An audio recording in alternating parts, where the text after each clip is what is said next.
سامنے راستہ کھلے. میں آپ کو سارے قرآن کا خلاصہ بتا دیتا ہوں، سارے قرآن کا خلاصہ بتا دیتا ہوں. ایک چھوٹی سی سورت سارے قرآن کا خلاصہ ہے.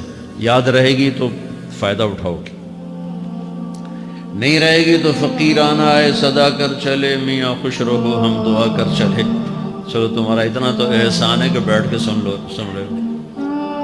قرآن میرے اللہ کا علم ہے، میرے نبی کی زبان سے نکلا ہے، اور یہ دونوں بے خطا ہستیاں ہیں. تو اللہ رسول کی بات کا خلاصہ سنا رہا ہوں. اللہ اس کا رسول ایک بات کو سمری کر کے آپ کو دے رہے ہیں. سارا قرآن 114 سورتیں، 6200 کچھ آیات، ان سب کا خلاصہ ایک چھوٹی سی سورت جس میں کامیابی ناکامی کی مہر لگا دی. قرآن نے قسمیں اٹھائی ہیں، یہ قرآن کی آخری قسم ہے. قسم اٹھانے سے بات طاقتور ہو جاتی. اللہ کو قسم کی ضرورت نہیں ہمیں سمجھانے کے لیے. پہلی قسم قرآن کی سورہ نساء میں فَلَا وَرَبِّكَ لَا يُؤْمِنُونَ حَتَّى يُحَكِّمُوكَ فِي مَا شَجَرَ بَيْنَهُمْ، پہلی قسم. دوسری آخری قسم ہے قرآن کی وَالْعَصْرِ. یہ آپ کو بتانا چاہتا ہوں، مجھے زمانے کی قسم. بچوں یہ بنیاد بنا لو، پھر آنکھیں بند کر کے چلو. تمہیں نوکری ملے تو بھی موج ہے، نہ ملے تو بھی موج ہے. تمہارے پاس دنیا کا علم آئے کم آئے زیادہ، یہ چار باتیں ہیں تو تمہیں خوشخبری ہے. میرا اللہ نے کہا والعصر، مجھے قسم ہے زمانے کی، ان الانسان لفی خسر، ساری دنیا کے انسان یقیناً ناکامی کے سمندر میں ڈوب گئے. فی کا لفظ بہت خوفناک مطلب دے رہا ہے. یوں دکھا رہا ہے جیسے سفینہ انسانیت ناکامی کے سمندر میں ڈوب رہا، غرق ہو رہا. تو پوچھنے والا پوچھتا ہے یا اللہ کوئی بچا، کوئی بچنے کی امید؟ کہاں؟ چار کام کرنے والے ناکامی سے بچ سکتے ہیں. اچھا ناکامی کسے کہتے ہیں؟ اللہ کی نظر میں اللہ کا راضی ہونا کامیابی ہے، اور اللہ کا ناراض ہونا ناکامی ہے. جنت کا مل جانا کامیابی ہے، اور جہنم میں گر جانا ناکامی ہے. یہ قرآن کا مفہوم ہے. فَمَنْ زُحْزِحَ عَنِ النَّارِ وَأُدْخِلَ الْجَنَّةَ فَقَدْ فَازَ، جو جہنم سے بچ کے جنت میں چلا گیا وہ کامیاب. ناکام کون ہے؟ قُلْ إِنَّ الْخَاسِرِينَ الَّذِينَ خَسِرُوا أَنفُسَهُمْ وَأَهْلِيهِمْ يَوْمَ الْقِيَامَةِ أَلَا ذَلِكَ هُوَ الْخُسْرَانُ الْمُبِينُ لَهُم مِّن فَوْقِهِمْ ظُلَلٌ مِّنَ النَّارِ وَمِن تَحْتِهِمْ ظُلَلٌ. جو قیامت کے دن جہنم میں گر گیا یہ ناکام ہے. اس مفہوم کو ذہن میں بٹھائیں. پیسے کا مل جانا ایک وقتی کامیابی، نہ ملنا ایک وقتی ناکامی ہے. یہ کامیابی ناکامی ہے ہی نہیں، یہ حالات ہیں، امتحان ہے. اللہ نے یزید کو تخت دے دیا اور حسین کو نیزے پہ چڑھا دیا، تو کیا اللہ تعالیٰ حسین سے ناراض ہے اور یزید سے راضی ہے؟ جو انسانیت کے لیے پھٹکار ہو اس کو 3 براعظم کی حکومت مل رہی ہے تو ایک امتحان ہے. آل رسول کے سر کٹ کے نیزوں پہ چڑھ رہے ہیں، امتحان ہے. میرے نبی کے پیٹ پہ 2 پتھر بندھے ہوئے ہیں، حضرت عمر رضی اللہ عنہ آپ کے حجرے میں آئے تو فقر، تو رونے لگے. آپ نے کہا کیوں رو رہے ہو؟ کہ یا رسول اللہ یہ ایران کے بادشاہ، یہ روم کے بادشاہ سونے کے برتنوں میں کھانے کھاتے، زربفت کے مساریوں پر بستروں پر وہ آرام کرتے ہیں، اور آپ 2 جہان کے سردار ہو کر یہ حال. آپ نے کہا عمر ان کے لیے دنیا میں، ہمارے لیے آخرت میں.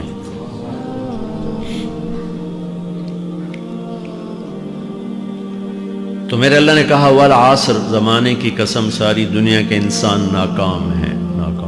ناکامی کیا ہے؟ جہنم. کون بچا اس ناکامی سے؟ کوئی بچ سکتا ہے؟ اللہ نے کہا 4 کام کرنے والے بچ جائیں گے. 4 کام کرنے والے. اِلَّا الَّذِينَ آمَنُوا، جو ایمان لائے. ایمان ناکامی سے نکالنے کی پہلی شرط ہے. وَعَمِلُوا الصَّالِحَاتِ، جنہوں نے اچھے اعمال کیے. اچھا عمل ناکامی سے نکلنے کی دوسری شرط ہے. وَتَوَاصَوْا بِالْحَقِّ، جنہوں نے حق کی دعوت دی. یہ تبلیغ کا کام، جس کو آپ تبلیغی جماعت سمجھتے ہیں، یہ تبلیغی جماعت نہیں ہے. یہ میرے رب کی لگائی ہوئی ذمہ داری ہے ختم نبوت کی وجہ سے کہ میرے نبی کے بعد اب کوئی نہیں آئے گا. تم اے امت محمد اس دعوت کے کام کو اور حق کی دعوت کو تم آگے پہنچاؤ گے. وَتَوَاصَوْا بِالْحَقِّ، یہ لازمی پیپر ہیں، کمپلسری پیپر، اس میں نقل بھی نہیں لگ سکتی ہے، یہ لازمی پیپر ہے. وَتَوَاصَوْا بِالْحَقِّ، کہ اب کوئی نبی نہیں آنے والا، لہٰذا ایک دوسرے کو تیار کرو، دنیا تک جاؤ، یہ تمہارے ذمہ ہے. یہ ناکامی سے نکلنے کی تیسری شرط ہے. چوتھا پیپر وتواصوا بالصبر، جنہوں نے صبر کی دعوت دی، صبر کیا. میرے بچوں، میرے عزیزوں، میرے بھائیوں، یہ 4 ضروری پیپر ہیں اپنی دنیا اور آخرت کی کامیابی کو حاصل کرنے کے لیے. یہ 4 ضروری پرچے ہیں دنیا اور آخرت کی ناکامی سے نکلنے کے لیے. والعصر، مجھے زمانے کی قسم، کیونکہ زمانہ گواہ ہے. زمانے کے اندر فرعون، قارون، حامان، شداد ڈوبے، برباد ہوئے، تباہ ہوئے. زمانے کی قسم. والعصر، مجھے عصر کے وقت کی قسم. یہ کیوں کہا؟ یہ ایک مطلب بیان کیا جاتا ہے. والعصر کے وقت کی قسم کہ عصر کے بعد دن چھپنے میں ٹائم تھوڑا رہ جاتا ہے، تو اس وقت کاروبار میں بھی تیزی آتی ہے، سفر میں بھی تیزی ہوتی ہے، جلدی گھر پہنچیں، جلدی گھر پہنچیں. تو اللہ تعالیٰ ایک اشارہ فرما رہے ہیں والعصر، کہ تمہارے پاس بھی ٹائم تھوڑا رہ گیا ہے. یہ میری بات سن کے جلدی سے عمل کر لو، ٹائم تھوڑا ہے. جلدی سے عمل کرو، ٹائم تھوڑا ہے. پھر یہ سورت اتری عربوں میں. عربوں میں لڑائی کا ماحول ہے، ڈاکہ کا ماحول ہے، قتل و غارت کا ماحول ہے. تو عصر کے قریب مسافر قافلے تیز ہو جاتے تھے کہ جلدی سے کسی ٹھکانے پہنچیں تاکہ دشمن کے حملے سے محفوظ ہو جائیں. تو اللہ اس پس منظر میں فرما رہا ہے والعصر، ٹائم تھوڑا ہے، شام ہونے والی ہے، پتہ نہیں کب بلاوا آ جائے. جلدی سے یہ 4 کام سیکھو، جلدی سے کرو، جلدی سے کرو. ٹھیک ہو گیا. تیسرا مطلب والعصر، عصر کہتے ہیں نچوڑ کو، خلاصے، نچوڑ، عصیر، جوس. جوس کا کام کیا ہوتا ہے؟ ایک گلاس خالی، یہ گلاس ہے نا، آپ اس میں ایک آم رکھو تو اندر نہیں جائے گا، یہیں اٹک جائے گا. ٹھیک ہے نا. اور اسی میں 2 آم کا رس نکالو تو اس میں آ جائے گا. ٹھیک. اس میں اب 1 کنو ڈالو، اندر نہیں آئے گا. اسی میں 3 کنو کو نچوڑو تو اس کے اندر اس کا رس آ جائے گا. عصیر، نچوڑ نکالنا، نچوڑ نکالنا. تو میرا اللہ کہہ رہا ہے کہ تم 114 صورتیں ہیں تم نہیں پڑھتے ہو، 6000 سے اوپر آتے ہیں تم نہیں پڑھتے ہو. تو میں تمہیں سارے قرآن کا نچوڑ نکال کر، جوس نکال کر 3 آیات میں پیش کرتا ہوں. مجھے اس قرآن کے خلاصے کی قسم، اپنے رب کی بات مان لو، ورنہ بڑا نقصان اٹھاؤ گے. یہ بہت خوبصورت مطلب بنتا ہے.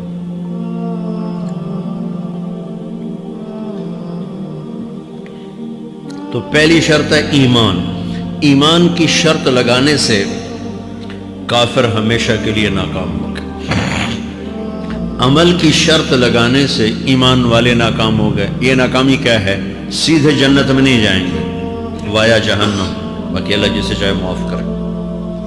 عمر بن عبدالعزیز نے حجاج بن یوسف کو دیکھا جہنم میں جل رہا ہے. کہا کیا حال ہے؟ کہ جو دیکھ رہے ہو، بس اب تو صرف کلمے کی آس پہ پڑا ہوں کہ کبھی تو جہنم سے نکلوں گا. تو یہ اللہ کا قانون ہے. سلیمان بن عبد الملک کی میت کو قبر کے قریب کیا گیا. سلیمان بن عبد الملک بنو امیہ کا بادشاہ. تو اس کی باڈی ہلنے لگی. تو اس کے بیٹوں نے کہا ہمارا ابا زندہ ہے. تو عمر بن عبدالعزیز نے فرمایا زندہ نہیں ہے، عذاب قبر جلدی شروع ہو گیا، اس کو جلدی سے دفن کرو، جلدی سے دفن کرو. تو یہ میرے اللہ کا قانون ہے. ایمان ہے، عمل صالح نہیں ہے تو جہنم سے ہو کر جنت میں جائے گا. عمل صالح ہے وتواصوا بالحق، تبلیغ کا کام نہیں ہے، دعوت کا کام نہیں ہے. تو اب ناکامی کا کیا مطلب ہے؟ اب آدھی کامیابی ہے، آدھی ناکامی ہے. وہ یہ ناکامی کیا ہے کہ جنت میں جائے گا، جہنم میں نہیں جائے گا، لیکن بڑے درجات سے محروم ہو جائے گا. بڑے درجات سے محروم ہو جائے گا. اونچے درجات کے لیے تیسرے پیپر کو لینا ضروری ہے. وتواصوا بالحق وتواصوا بالصبر. چوتھا پیپر ساتھ لگایا کہ صبر اگر چوتھی شرط نہیں ہے تو پھر ناکامی کیا ہے؟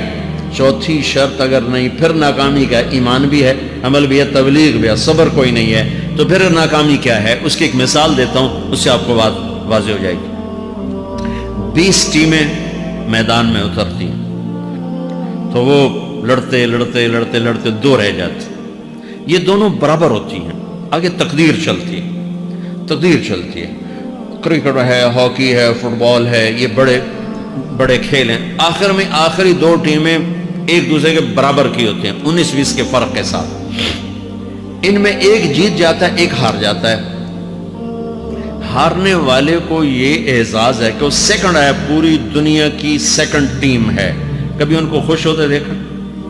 روندے ہی پہ ہوندے، انہوں نے ملک والے بھی رو رہے ہوندے تو آ بھی میدان جو روندے پہ ہوندے، ٹھیک؟ ان کو یہ خوشی نہیں ہوتی کہ ہم سیکنڈ آئے، ان کو یہ غم ہوتا ہے کہ ٹرافی نکل گئی، ٹرافی۔ چوتھی شرط ٹرافی ہے، ٹرافی۔ اللہ کی بارگاہ سے وکٹری سٹینڈ کے اوپر کھڑے ہونے کے لیے 4 کام ضروری ہیں: ایمان، عمل صالح، تبلیغ کا کام، صبر۔ یہ 4 باتیں لازمی پیپر، آپ کے بھی لازمی پیپر کچھ ہوتے ہیں جن کا پاس ہونا ضروری ہوتا ہے۔ ایمان کا درجہ کیا ہے؟ ایمان کا آخری درجہ 33 نمبر والا بتا دوں، 33 نمبر والا، تاکہ تسلی ہو، خوف نہ چھائے کہ بھئی ہمارے پاس تو ایمان ہے ہی کوئی نہیں، ہم کیا کریں۔ نہیں، میں 33 نمبر بتا دیتا ہوں، اس سے نیچے نہ جاؤ۔ میں نے 7ویں میں نا فارسی رکھی، فارسی نا وہ جو آپشنل مضمون ہوتا ہے، چونکہ اس کے ٹیچر تھے بوڑھے سے، میں نہ کچھ آکھنا نہ پوچھنا، چلو فارسی رکھو۔ تو زیدی صاحب رحمۃ اللہ علیہ، تو میرے نمبر آئے 7، 100 میں سے 7 نمبر، میں پڑھتا ہی مجھے بلایا طارق جمیل، جی سر ادھر آئیے۔ تو وہ یہاں بیٹھے تھے چیئر پر، میں یہاں کھڑا تھا، تو انہوں نے میرا یہ کان پکڑ، اور آپ کے ماشاءاللہ 7 نمبر آئے ہیں، تو آپ 0 خود لگا لیں تو انشاءاللہ 70/100 ہو جائیں گے۔ تو وہ 7 والا کم نہ کرو، 33 نمبر میں 10 دینا۔ تو میرے نبی پہ قربان جاؤں، میرے نبی نے اپنی امت کے کمزوروں کو بھی لیا اور اوپر والوں، صدیق بھی موجود ہے۔ تو میرے نبی نے کہا اذا سرتک حسنۃ وساءتک سیئۃ فانت مومن، اگر تجھے نیکی کر کے خوشی ہو اور گناہ کر کے تجھے پریشانی ہو تو تو ایمان والا ہے۔ اگر نیکی کر کے خوش ہو ہے اور گناہ کر کے پریشان ہے تو تو ایمان والا ہے، فانت مومن، تو ایمان والا ہے۔ یہ ایمان کا آخری درجہ ہے، اس کے آگے پھر مائنس کام شروع ہو جاتا ہے کہ نہ نیکی کا شوق ہو، نہ گناہوں کا کوئی ڈر ہو، نہ ندامت ہو، نہ پشیمانی ہو، تو پھر یہ انسانوں سے نکل کر جانوروں میں چلا جاتا ہے۔ تو میرے عزیزو، اس درجے کا ایمان کہ ہم بشر ہیں، جب گناہ ہو توبہ کرو، اللہ معاف کر دے، جب خطا ہو توبہ کرو، اللہ معاف کر دے۔ معاف کرنے میں اللہ کو سب سے زیادہ پسند معاف کرنا ہے، کہ بندے کا توبہ کرنا، اللہ کا معاف کرنا، بندے کا توبہ کرنا، اللہ کا معاف کرنا۔ تو ایمان کا اگر یہ درجہ مل گیا ہے اور اس میں ندامت کا آنسو شامل ہے تو پریشانی کی بات ہی کوئی